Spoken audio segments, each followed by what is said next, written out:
dentro de esa situación difícil, el Señor nos tiene bendecidos.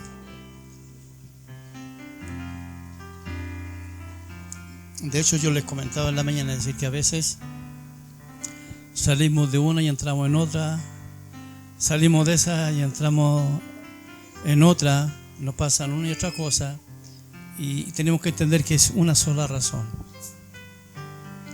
para que podamos ver lo que hay en nuestro corazón. Muchas veces el Señor toma distintas formas para que podamos entender, y es rico analizar nuestro camino, nuestro corazón. Lo que no es rico ni bonito es lo que encontramos a veces en nuestro corazón, ¿ya? Cuando viene Juan el Bautista y Jesús, los primer discurso que él da, dice: arrepentíos porque el reino de los cielos se ha acercado. Y dijimos que el reino es Cristo mismo. Entonces tenemos el privilegio de que estamos en los tiempos donde está el reino, porque en el Antiguo Testamento el reino estaba entre luz y sombra, entre figura. No estaba claro como ahora, no teníamos a Cristo. De hecho, hermano, cuando el hombre peca, ¿cierto?, somos destituidos de la gloria de Dios. Entonces, en el Edén, Dios mismo, Cristo, porque todo habla de Cristo, estaba en el hombre. Por eso era un hombre espiritual que vivía en un cuerpo físico. Pero cuando el hombre cae, lo espiritual, lo que estaba dentro, sale. Y dice, cuando el espíritu sale, el cuerpo muere. Entonces parte del cuerpo murió. Entonces el Señor estaba en medio del pueblo, pero no en el pueblo. No sé si me entiende. Dice Moisés: si tu presencia no va con nosotros, yo no me muevo. ¿Qué significa esto? Que estaba en medio de ellos, pero no en ellos. O sea, si Él no se movía, Él no quería moverse. En cambio ahora nos movemos libremente porque Él está en nosotros. Y esa es la diferencia. Entonces tenemos que entender que para que el Señor esté en nosotros, necesariamente tiene que haber, ¿qué cosa?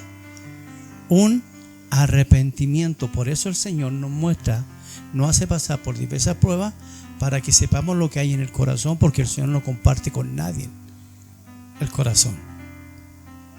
Mire, vamos a Mateo 3, vamos a leer versículo 1 y 2.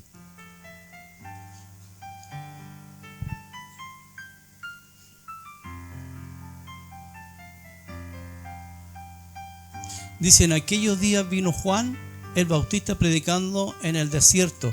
¿Dónde estaba predicando? En el desierto. Porque las ovejas están ¿dónde? En el desierto de Judea. El segundo, y diciendo: arrepentíos porque el reino de los cielos se ha acercado. El Señor siempre anda buscando al hombre, anda buscando las ovejas. En el desierto, en el tiempo malo es cuando Dios más te busca. O sea, tú estás pasando por una situación difícil y Dios es cuando más te busca.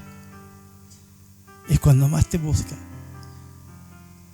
Y es por eso que Juan lo sabe y dice: el reino de los cielos se ha acercado. Ya está entre vosotros y ustedes no lo ven. Arrepiéntanse. Arrepentidos y convertido ¿a qué? A Él. O sea, yo tenía una manera de vivir. Yo me arrepiento es dejar de vivir como vivía, y ahora me vuelvo a Él.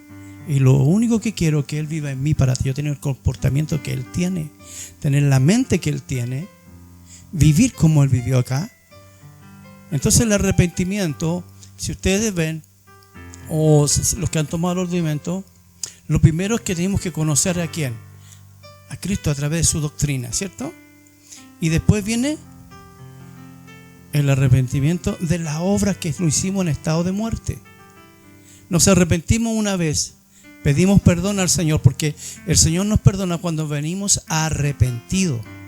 De hecho, Diego estaba hablando sobre el perdón y vi un versículo, y cuando lo dice dije, es así, o sea, dice, si tu hermano viniera a ti arrepentido, perdónale.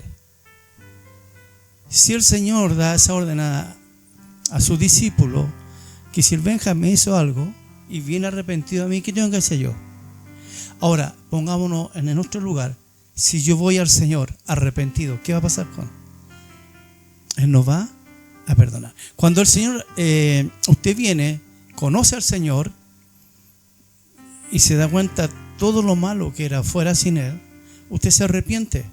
Él nos perdona. Pero ¿sabe lo que es el perdón de Dios? Es que Él nunca más se acuerda de tu pasado. Si lamentablemente nosotros traemos el pecado de nuestro pasado al presente. Cuando comenzamos a recordar cosas que hacíamos en estado de muerte. Cuando nosotros nos jactamos de lo que hacíamos, estamos trayendo lo que Dios olvidó, los traemos a la memoria. Por eso nosotros no tenemos que olvidarlo completamente de nuestro pasado. Si realmente nos arrepentimos y vinimos al Señor, el Señor borró nuestro pasado, nuestros pecados en estado de muerte. Pero cada cierto tiempo, cualquier situación nos hace revivir ese pecado y nos sentimos orgullosos por lo que hacíamos. Es que yo en ese tiempo era así, yo en ese tiempo era allá. Y ese es traer a la memoria el pecado. Si verdaderamente nos arrepentimos, olvidamos. Y miramos el pasado con mucha vergüenza. Y es por eso que no la queremos recordar. Pero como vinimos arrepentidos ante Dios, Dios nos perdona. Y ese es el arrepentimiento que dice Juan. Y ese es el arrepentimiento que pues dice Jesús. Pero vamos, porque necesitamos ver a través de la Escritura que los dos dicen la misma cosa. Mateo 4:17. Mateo 4:17.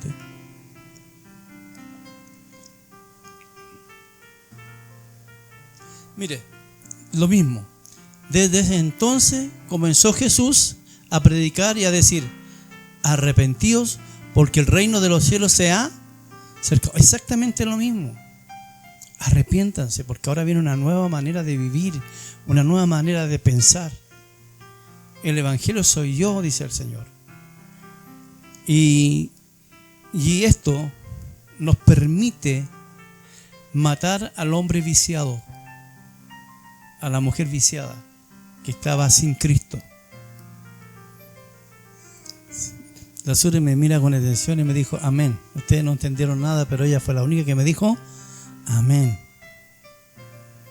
Mire, en la mañana decía que este cuerpo, incluso prediqué sobre el domingo pasado, sobre el cuerpo de Cristo, nuestro cuerpo que estaba al servicio de Él.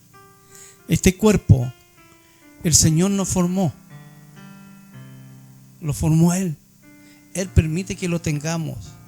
Si el tema no es en nuestro cuerpo, sino lo que mora en nuestro cuerpo, que es el cuerpo pecaminoso.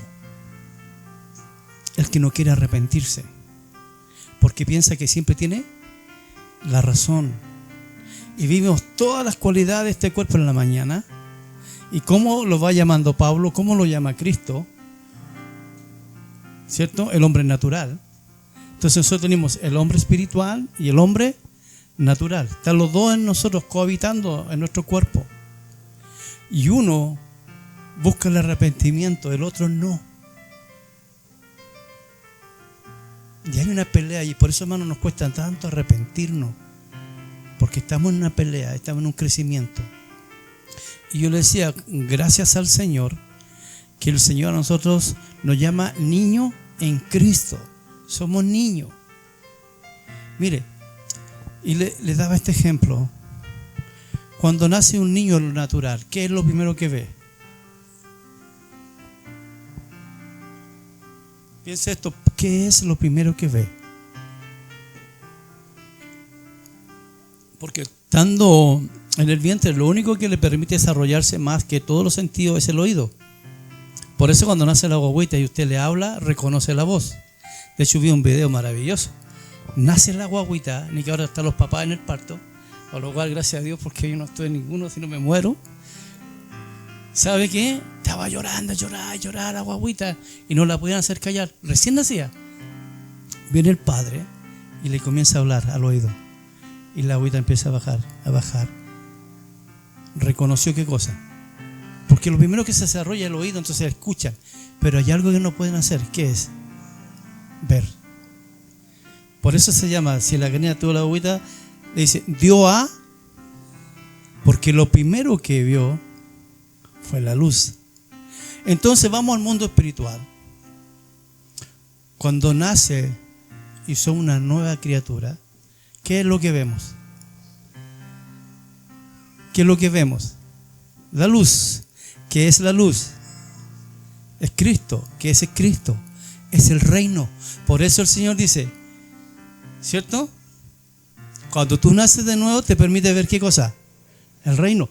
Pero no te permite participar del reino. ¿Por qué?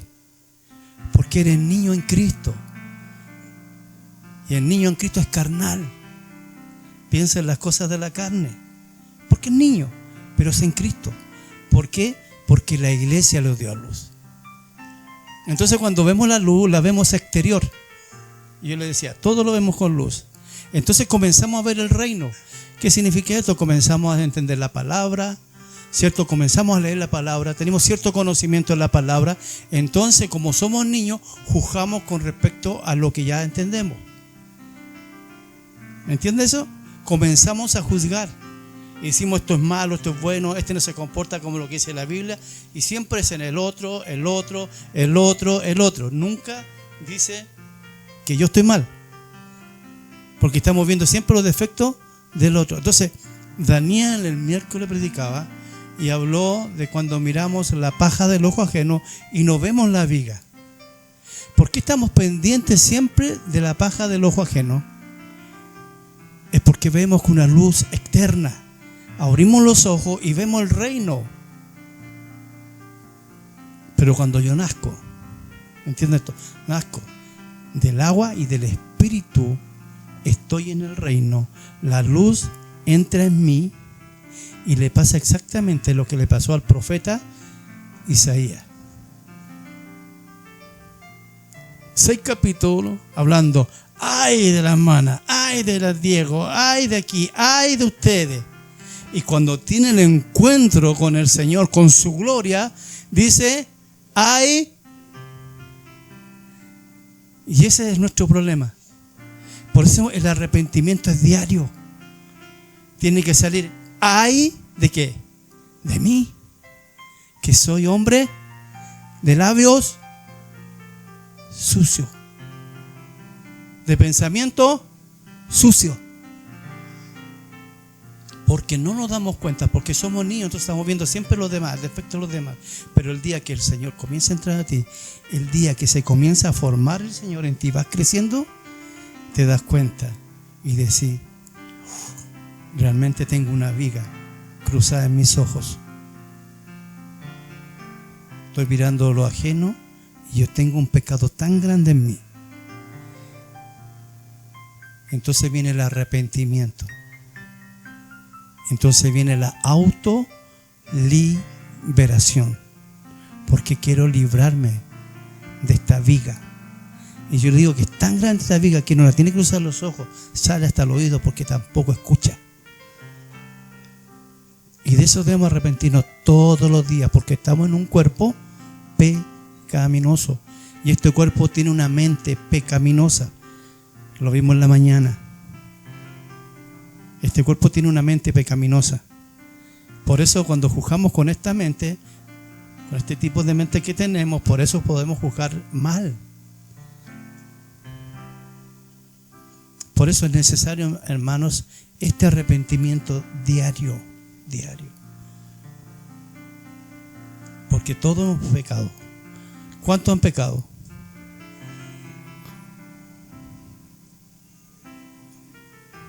Y yo decía en la mañana, oh, qué pena que tengan un pastor pecador. Pero todos pecamos. De otra manera pecamos. Porque el que dice que no peca es mentiroso. Entonces lo único que te queda es arrepentirte de esa mentira. Porque estamos en un cuerpo pecaminoso, estamos luchando contra el pecado que está en este cuerpo. Entonces, ¿qué pasa? Porque aquí viene la respuesta, es por qué el Señor dice: los hijos de Dios no pecan. Es producto del arrepentimiento.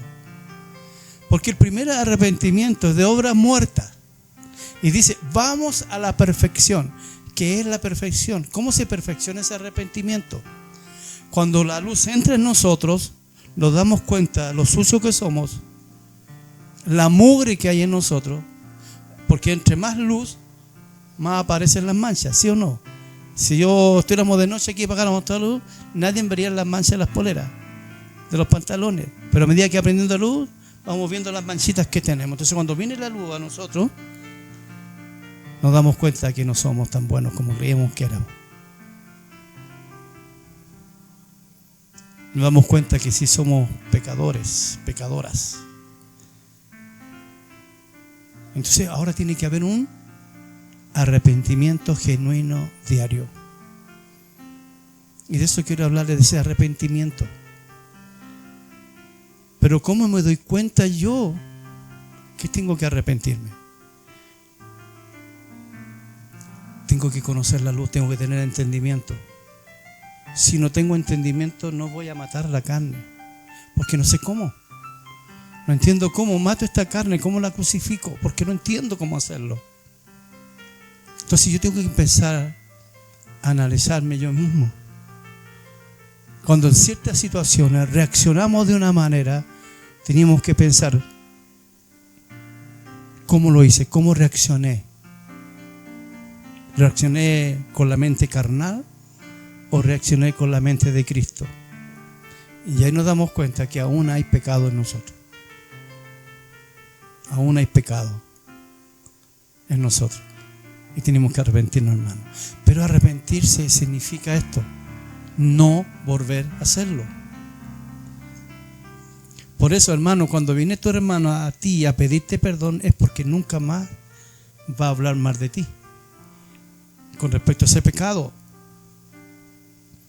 Mire, manifiestas son las obras de la carne. Entonces empezamos pero esto no lo hago porque siempre empieza con los pecados que para nosotros son grandes, aunque para el Señor todos son iguales. Pero cuando entramos en esos pecados que están adentro, ocultos, como la envidia, como el mal deseo, como la avaricia, ¿ya? Y explicábamos esto en la mañana, y el domingo pasado también lo hablamos.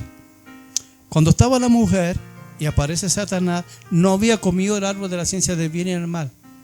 Entonces Satanás tenía que engañar a la mujer, tenía que darle de lo suyo, porque eso pasa con el hombre malo. Por eso que no andemos en consejo porque estamos recibiendo de lo suyo, de lo cual tenemos que apartarnos, ¿cierto? Es lo que es el Salmo 1, ¿se acuerdan? Si usted se sienta al lado de un escarnecedor, usted tarde o temprano se va a convertir en ¿qué? ¿Ya? Porque de lo que recibimos, de lo que habla, nosotros vamos a recibir. Ahora, si estamos llenos del Espíritu Santo, llenos del poder, vamos a recibir eso. Como lo que usó Juan y Pedro, ¿se acuerdan? En el templo de Hermosa, de lo que tenemos, te damos. En el nombre de Jesús, levántate. Y esa es una buena obra. Cuando estamos llenos de buena obra, eso vamos a hacer. Pero el problema de nosotros, que a veces escuchamos la otra voz. La otra voz. Y a veces la voz no siquiera del diablo, hermano. ¿Sabe cuál voz? De la carne. De nuestra propia carne, que no se quiere sujetar. Aquí es lo que voy, que nosotros tenemos que comenzar a escuchar y aprender a discernir la voz de Dios, porque sé que la palabra, a medida que yo la voy entendiendo, entra en nosotros. Permiso, oveja. viene la palabra como una espada de doble filo y entra primeramente ¿dónde? La carne. Pero ¿cuándo? Cuando yo la estoy entendiendo. Por eso hay que pedirle al Señor poder entender. Porque ahí estoy escuchando una voz que me está diciendo lo que tengo en la carne, hermano. Y empieza a penetrar de a poco hasta que llega ¿a dónde? A lo más centro, al espíritu. Mire, por eso no cualquiera puede predicar. ¿Por qué no cualquiera puede predicar? Porque en nuestra boca podemos dar vida o podemos dar muerte. Y después sentimos que nosotros preocuparnos. Hermanos, mire, a algunos no les gusta acá porque nosotros nos damos oportunidad. Ya les vamos a dar al Ernesto para que cante un corito. Le damos una oportunidad para que el Lucho haga, no canta, que haga cualquier cosa. Tú no sabes cómo él viene. Tú no sabes. Y dice que de lo que tenemos damos. ¿Qué pasa si hoy día peleó justo con la líder Lucho? Y viene aquí y yo le doy la oportunidad para que hable. ¿Qué va a hablar? Si no se reconcilió, si no pidió perdón, si no fue arrepentido ante la Lidia. El enojo, la ira, porque no la sacó. ¿Sabe cuándo sale de nosotros la ira, el enojo? Cuando pedimos perdón, cuando nos arrepentimos. Y ese es el gran problema de nosotros, que nos cuesta reconocer que nos equivocamos, que somos pecadores. Por eso ya, ¿cuántos pecadores hay? ¿Cuántos arrepentidos hay? Y ahí como que baja los amenes. Porque tenemos que arrepentirnos. Pero después del arrepentimiento viene el pedir perdón. Porque si dice, si viene arrepentido a pedirte perdón, primero el arrepentimiento. Y eso produce que yo pida perdón, ¿o no? Porque me arrepiento. Entonces, ¿cuántos arrepentidos hay aquí? Después que saben que después lo que tienen que hacer cuando termine el culto es pedir perdón. Es que yo solamente le pido perdón al Señor. ¿Quién dice eso? El que no se ha arrepentido, hermano. ¿Sabe lo precioso de esto? Que el Señor, a pesar de eso, lo dice: niños en mí. O sea, Él los considera como suyos. Están en mí. Son niños. Y como buen papá, nos está esperando a que crezcamos. Y eso, voy a usar una palabra de ahora, es muy bacán. Que tenemos un padre que no es como los padres que tenemos carnales, físicos. Que nos espera. Él nos irrita, nos enoja, nos busca lo suyo. Es sufrido su amor. Todo lo soporta. Pero los que son de aquí, nosotros como padres, no somos así. El que diga es así es un mentiroso. Porque si nos enojamos. Yo tengo un hijo que me hace enojar. Y sí me hace enojar. Y tengo un papá que se enoja también. Que se pica. Y se desquita con el perro. Porque todos tenemos algo, hermano. Todos tenemos algo de que arrepentirnos. Porque somos así. Y tenemos que reconocer que somos así. Y es por eso que tenemos que arrepentirnos. Arrepentirnos. Por eso el Señor lo primero que nos dice: quiero que se arrepientan. ¿Saben por qué? Porque el reino de los cielos se ha acercado. Y yo quiero que ustedes entren en el reino. Porque en el reino no entra carne ni sangre. Porque la carne no quiere arrepentirse. La carne es mentirosa. La carne tiene envidia. La carne tiene malos deseos. Por eso el hombre carnal no entiende, el hombre natural no entiende las cosas del Espíritu. Leímos muchos versículos en la mañana, gracias a Dios alcanzamos, de demostrar la lucha que tenemos con nuestra propia carne. Y solo queda una cosa: arrepentirnos y pedirle permiso, perdón al Señor por lo infieles que somos. Porque la carne es infiel, hermano. Y el Señor pone, y voy a ir a lo natural, y el Señor pone tan alta esa vara que le dice a los hombres: si tú miras a otra mujer y la deseas en tu corazón solamente con pensarlo, ya adulteraste. Y los jóvenes ya fornicaron. Por eso es importante tener luego la mente de Cristo. Por eso en Filipenses 4:7 dice que tenemos que guardar nuestra mente y nuestro corazón en la paz que es en Cristo Jesús. ¿Cómo es en Cristo Jesús? Porque tenemos que tener la mente de Cristo y guardar mis pensamientos, todo mi ser, en Cristo. Porque Él no peca. Él logró en esta vida, con un cuerpo natural físico, no pecar. Entonces ahora, si usted no quiere pecar, tiene que hacerse uno con Cristo. Por eso el Señor nos llama al arrepentimiento constantemente. Hermanos, vamos a morir luchando con los deseos de la carne. Por eso Pablo, ¿qué hace cuando él entiende todo esto? ¿Quién me librará de este cuerpo de pecado? Porque lo que quiero hacer, hermano, no lo hago. Y lo que no quiero hacer, eso hago. Es una lucha constante. Es una lucha constante. Entonces, cuando usted no quiere hacerlo, porque esos son los hijos de Dios, no practican el pecado, no quieren hacerlo, pero lo hacen. ¿Qué tiene que hacer usted? Arrepentirse. Si, hermanos, cuando usted piensa y dice, ¿cómo David llegó a tener el corazón conforme al de Dios? Por ejemplo, yo le digo, nosotros como hombres, nosotros no hemos hecho lo que hizo David. Porque cuando llega el poder, él tiene el poder de hacer y deshacer.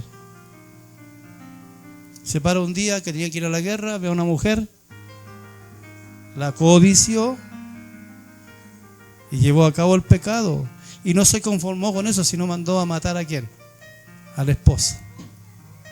O sea, aquí nadie ha hecho eso, espero. Y aún así, llegó a tener su corazón conforme a Dios. O sea, eso significa que tenemos oportunidad, ¿sí o no? Y tenemos a otro que nos fortalece. Tenemos a otro que nos hace más que vencedores. Tenemos a Cristo. Tenemos su maravilloso Espíritu Santo. Por eso, hermano, yo le decía y le enseñaba realmente cómo orar, hermano. ¿Cuántos quieren que toda su familia le sirva al Señor? La oración es, Señor, tráelos, tráelos.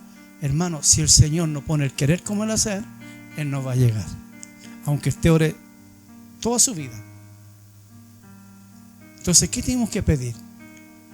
Que ponga en mi familia, en mis hijos, en toda mi parentela, el querer como el hacer. Porque muchos quieren, pero no pueden hacer. Quieren. Por eso dicen, no, yo este año sí. Eso es querer. Este año sí. Pasa el otro año y dice, este año sí. Ese es querer. ¿Qué es lo que falta? El hacer. Entonces, tiene que ser completo.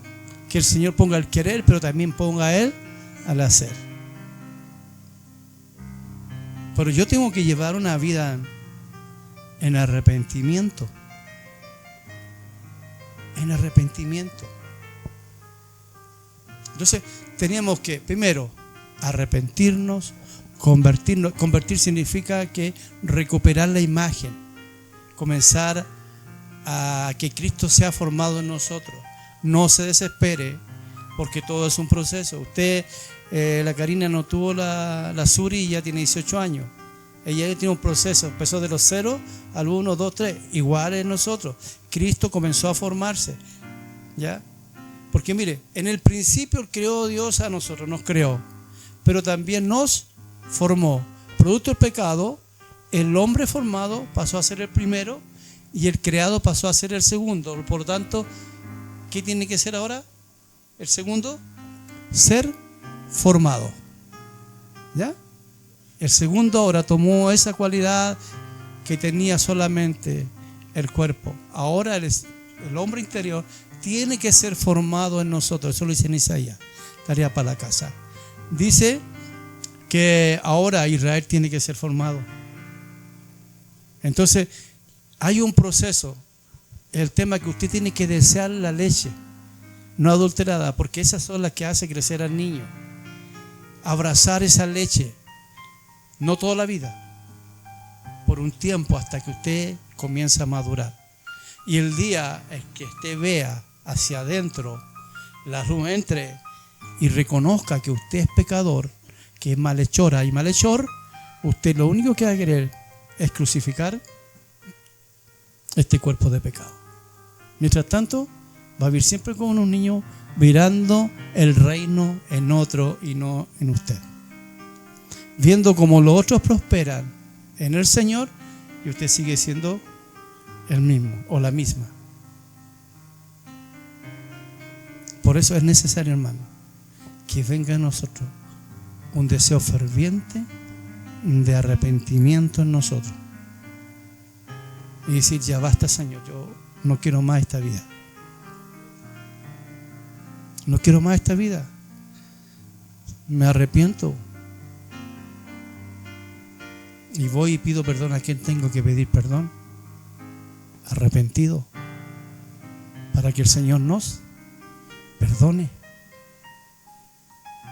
Y para que vamos de gloria en gloria. Hasta que el día, dice, es perfecto. ¿Cuándo el día es perfecto? Mire, el día es perfecto cuando usted ya no tiene sombra. Porque no es ni para allá ni para acá, porque está ahí. No sé si me entiende. No hay sombra. El día es perfecto. Todo es luz. Y ahí tenemos que llegar. Dice que nuestro cuerpo va a ser semejante al cuerpo glorificado de nuestro Señor Jesucristo. ¿Cómo era el cuerpo glorificado que vio Juan? Pura luz. Porque él veía la figura de hombre y él sabía que era por la figura, ¿ya? Pero era pura luz. Y eso tiene que pasar en nosotros. Y hermanos, se van a soltar todas nuestras capacidades. Y una cosa que le quiero decir, que nosotros tenemos que empezar a corregir la forma de que hablamos, es que todos buscamos nuestro propósito. Es que yo no sé qué propósito tengo en la iglesia. Usted no tiene ni un propósito. El que tiene el propósito es Cristo. Es de él el propósito. Y dice el Señor, este es mi propósito, y lo pongo en Benjamín. Pero es mío, nunca fue de él. Entonces él va a ser el propósito mío, dice el Señor. Ya no va a buscar el propósito de él dentro de la iglesia, sino mi propósito. Entonces por eso nosotros tenemos que decir, Señor, ¿para qué somos útiles? Y el Señor te lo va a decir para qué. Y ese es tu propósito.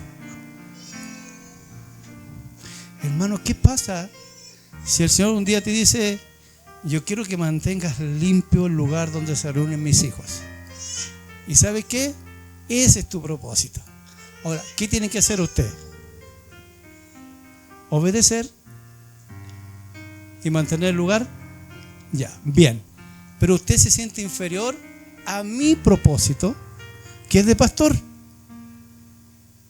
Pero te quiero decir algo, que tu recompensa y la recompensa mía es exactamente la misma. Es la misma. Porque muchas veces estando en la iglesia deseamos y deseamos mal. Queremos cosas que el Señor no tiene preparadas para nosotros. Porque pensamos que vamos a recibir más bendición por predicar, por ser pastor, evangelista, maestro. Hermanos, La recompensa es la misma. ¿Sabe lo que cambia? Que al que más dado, más es demandado. Más responsabilidad. Si yo me caigo, me equivoco, y usted también,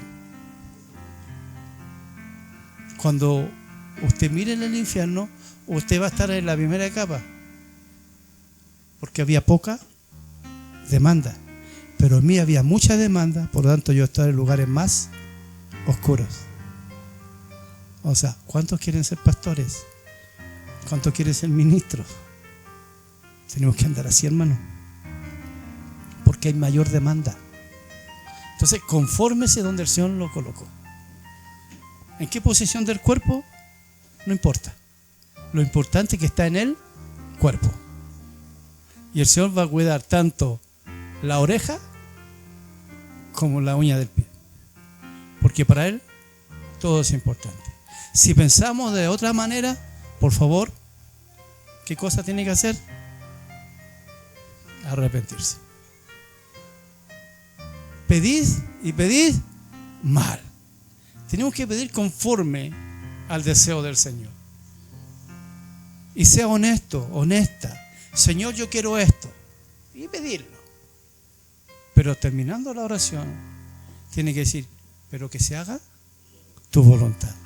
Exactamente por algo que he escrito lo que pasó Jesús en el Getsemaní. Dijo Jesús, si fuera por mí, que no pase esta, pero que se haga. Exactamente, nos está enseñando que sí podemos decir que no queremos. Sí decir también lo que queremos. Lo puedes decir. Pero al final, que se haga su voluntad y no la mía. Y la voy a aceptar. Porque Él sabe lo que a mí me conviene. Y sabe cuánto voy a aguantar, hermano. ¿Usted sabe por qué usted no pasa los mismos problemas que pasa la otra persona? O el otro hermano, es porque usted tiene menos aguante. Entonces Dios nunca nos va a dar una carga que no podamos llevar.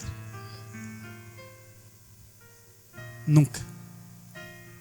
Porque Él no quiere que ninguno se pierda. El Señor no le pone una carga a Mauricio que Él no va a poder llevar. ¿Por qué? Porque Él no quiere que Él se pierda, Él quiere que crezca. Entonces la prueba es conforme a su capacidad. La fe que Él da es conforme a la necesidad que Él tiene. Porque nosotros tenemos una necesidad de una fe. Y el Señor te va a dar la medida de fe que tú necesitas.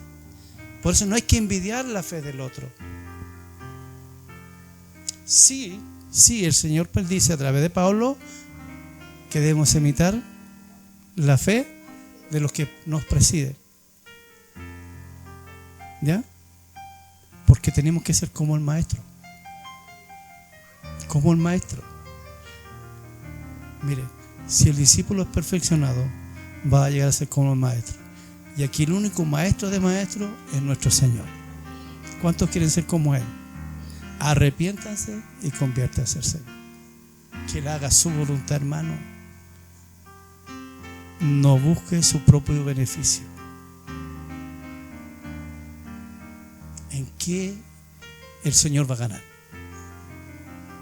¿Qué hago para que el Señor gane? No yo, Él gane. Y es todo. El que pide recibe, hermano. Pida eso. Señor, ¿en qué soy útil? ¿En qué tú vas a ganar? Que yo no sea piedra de tropiezo para el otro. Mire, el que no ofende, dice Santiago, de palabra, es varón perfecto. Entonces, ¿cuál es nuestra meta? No ofender ni siquiera en palabra, para que el Señor nos considere varón perfecto. Entonces, lo primero que tenemos que hacer es refrenar nuestra lengüita. Entonces yo pienso antes de hablar. Y digo, Señor, no quiero hablar con este pensamiento carnal. Póneme en mi pensamiento de bien. Entonces cuando hable, lo que estoy pensando es lo que piensa Cristo de esta situación. por eso cuando en un matrimonio yo no tomo parte de ninguno de los dos. Ninguno de los dos. Yo amo a los dos. Me duelo por los dos. Me duele la situación. Y es por eso que yo oro por los dos. Los que toman partido es porque están con una mente todavía carnal.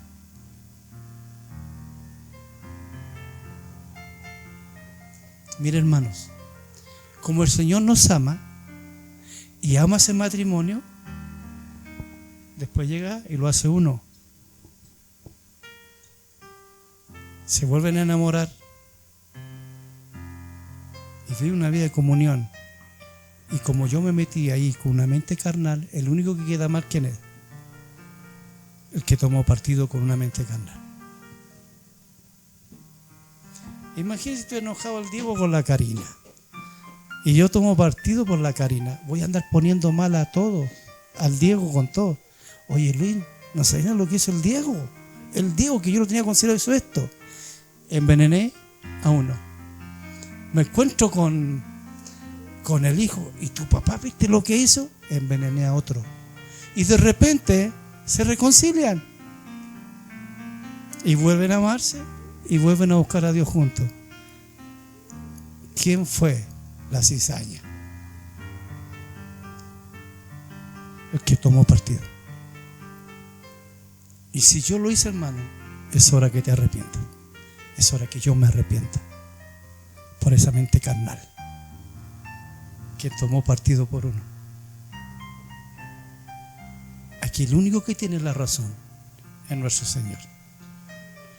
Y el que arregla todas las cosas es nuestro Señor. Por eso tenemos que autoliberarnos de esta mente carnal que no toma buenas decisiones, movida por impulso. Pero ¿sabe cómo podemos remediar este asunto? Arrepintiéndonos y pidiéndole perdón a quien tengamos que pedirle perdón, y perdón al Señor por ignorar su voz. Es tan fácil como eso, hermano. Pero para la carne es difícil, porque yo ir a donde la Lidia y decirle, perdóname, Lidia, a la carne no le gusta, pues, hermano. Ahora, ¿cuántos están dispuestos de arrepentirse y pedir perdón? Ya, lo van a hacer ahora, ¿ya? Así vamos a orar al Señor. Y van a pedir perdón. Se van a arrepentir y pedir perdón al Señor. Y de aquí vamos a salir diferentes. Volvimos a tomar el rumbo. ¿Entiende? El justo se cae, el justo a veces retrocede. Un poco lo que Dios permite. Mire, y le voy a ver si podemos leer el hijo pródigo, si no me equivoco, está en Lucas 17. Mire, el hijo se arrepiente. Hay tres parábolas. Ahí está la de las 99, ¿cierto? La que deja en el desierto y va a buscar la perdida. Después está la moneda perdida y después viene el hijo pródigo. Y en todas termina con gozo. Pero la del hijo pródigo es más bacán. Porque el Señor, cuando ve que el hijo se arrepiente y vuelve arrepentido, porque de ahí sale la palabra, que cuando un pecador se arrepiente, ¿dónde hay fiesta? Ahora, ¿quieren que hoy día haya una fiesta en los cielos? Arrepiéntase. El Señor ve venir al hijo arrepentido. No le importa nada. Y dice, manda a decir, Mauricio, anda y trae el becerro más gordo, porque hoy día vamos a hacer fiesta. Porque cuando usted no pide arrepentimiento, ¿cómo está? ¿Cómo estaba el hijo? El padre dice, ¿sabe qué? Mi hijo estaba muerto. Cuando usted tiene falta de perdón, falta de arrepentimiento, está muerto. Entonces dice el Señor, mi hijo muerto era, ¿cierto? Y ahora ha revivido. Hagamos fiesta. Así, si usted se arrepiente hoy, en los cielos va a haber, ¿qué cosa? fiesta. Pero hagamos que esto sea verdad. Ya, así que póngase pie, vamos a orar al Señor.